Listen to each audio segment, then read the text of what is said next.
What's up guys, Splits here, and today I'll be showing you tips and tricks on how to get better at Chapter 2 Season 6. Alright guys, for tip 1, I'm going to be talking about locations, new POIs, map changes, and where I'm going to land for this season, and where I suggest that you guys land. So the big map change that came this season are this orange kind of grass going across the map. And this kind of is in place of the sand that was all here. So there's no more sand tunneling, that's been vaulted.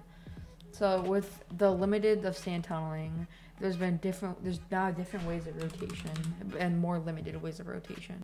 The new POIs that are in the game are Bony Burbs right here, the Spire, and Colossal Crops. And these kind of took place of like the main 3 locations in the middle here. So these places are now completely changed and different.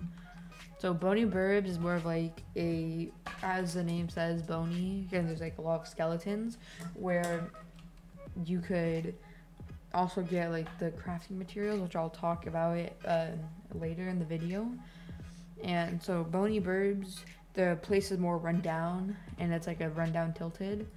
The Spire is like a town, and it's like built up on like the podium that we saw in the trailer. And Colossal Crops is a farm area. It's a place of Colossal Coliseum.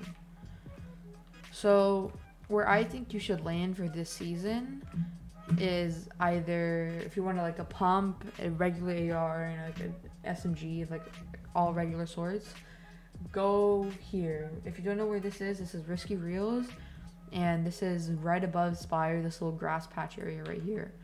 So this area is really good, because in order to get the pumps and the ARs and whatever, you need to have the crafting metals. And in order to get the crafting metals, you need to farm cars. And if you know where I'm getting at, if you know this place, if you know where I'm getting at, this place has a lot of cars. So by farming all of the cars here, you could get enough metal for your whole like team, like trio, duo, even for yourself, or for multiple guns. So you could see, so as I'm farming the car, see I get these crafting metals. It's gonna be hard to see, so I'll move the car. See, I get this mechanical parts crafting ingredient. So you need 4 for every gun that you want to craft. So I'm gonna keep farming this car until I get more. And don't break the car, otherwise you're gonna get damage. See, I get another one. And that's something new about the season, is that every time you hit a car, it now does 40 damage instead of 20. And then you can also break these non-drivable cars, and these will give you like 1 or 2 mechanical parts. See, I got 1 right here. So right now I am at 3 mechanical parts. So I'm gonna break this truck right here to get 4, and I'll show you how to craft the pump.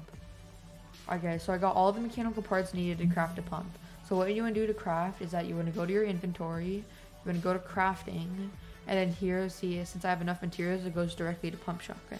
So with crafting, you do get the gun, and you also get 1 more rarity up. So if you have one of these mechanical shotguns, you can go to a purple pump or purple primal shotgun. And that's the same with any other mechanical gun in crafting. So here, it takes a few seconds to craft, and you don't want to move and you're staying completely still, so it's probably not best to do this out in the open. So here you can see I have a pump shotgun. I have the purple pump. It's in game right here. And that's the best way to get a pump. So the size of the car does depend on how much mechanical metal you get. So like a big truck like this would give me like a lot of metal. So, and like one of those like trailer trucks with cars on them, those would also give you a lot of metal as well.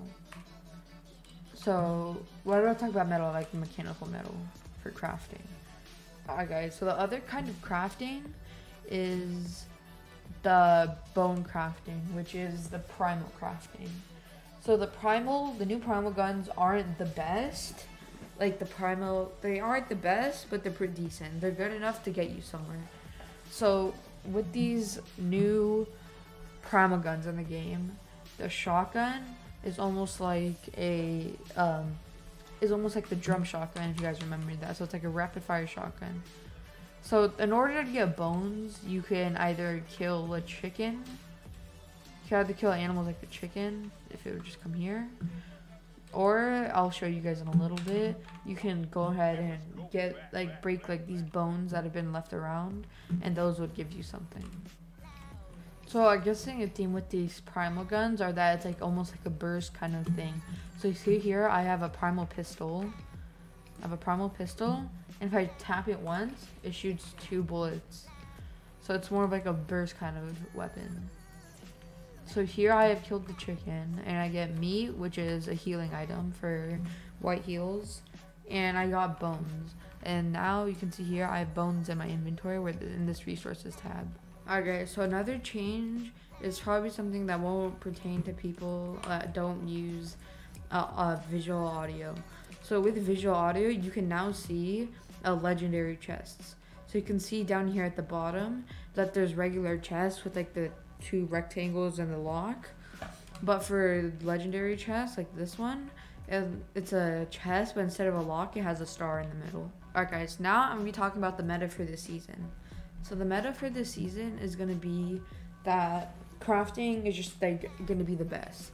Because you can craft every OG, not OG, but like somewhat OG guns like the regular AR, the regular SMG, and the pump shotgun. The reason for this being meta is because with crafting comes a free upgrade, and the base shotguns, the mechanical shotguns, and just whatever like guns aren't the best. You don't get first shot accuracy with the ARs. The shotgun only has 2 pellets in it, and so far these shotguns and these like type of mechanical guns are most common. So if you don't have crafting materials, you're gonna lose almost every fight. So that's why I suggested risky reels and like the bone places, so you can get the better weapons. So I'm not like hating on the primal stuff, because I actually think it's really good.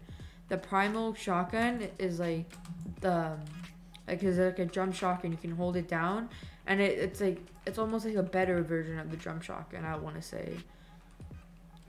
So the primal AR is like an AK. It's basically the AK, but it's just different.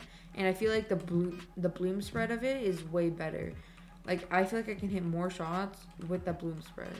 So as you can see here, I have the primal SMG in my hand, and if I were just to shoot it, it has a small bloom spread. So this is better than having like a regular SMG with like a tiny bloom spread. And I don't know if you can tell, but just by shooting it, the pellets seem to be staying within the little dot of my crosshair. So for the poor rotation that I was talking about earlier, a way to fix this are that you can see in my hand I have a bow. So there are different purple bows. To my knowledge, there's this flame bow where if you shoot it, if you hit someone, it puts the area on fire. So the next bow that I know is the quad. It's like a quad kind of grenade bow. So you shoot it and it kind of ricochets off until it hits your opponent. And be careful because you can't damage yourself with these bows. With the next bow is a shockwave bow. And with the shockwave bow, what you could do with it is that you could, it's like a shockwave basically. So if you were to full charge it, and the only way to use the shockwave bow is to full charge it. If you full charge it, then you throw it on the floor. It puts down a shockwave. And basically, it's having shockwaves without having shockwaves. So as long as you have this bow and you have enough ammo for the bow, then you are able to use the shockwave bow. Alright, so for these bows, the only downside is to it, to fully activate it, you have to pull it all the way back. So if you don't pull it all the way back, you don't get the flame, or you don't get the explosives, or you don't get the shockwave. That's the one downside to it. But for the shockwave bow, once like you're in the air, you could fully pull back a new shockwave by the time you land. So it's basically like an infinite rotation. Alright guys, thanks for watching. I hope you guys enjoyed the video. And if you want any more tips and tricks, so let me know down in the comments. And don't forget to subscribe and like, and see you in the next one.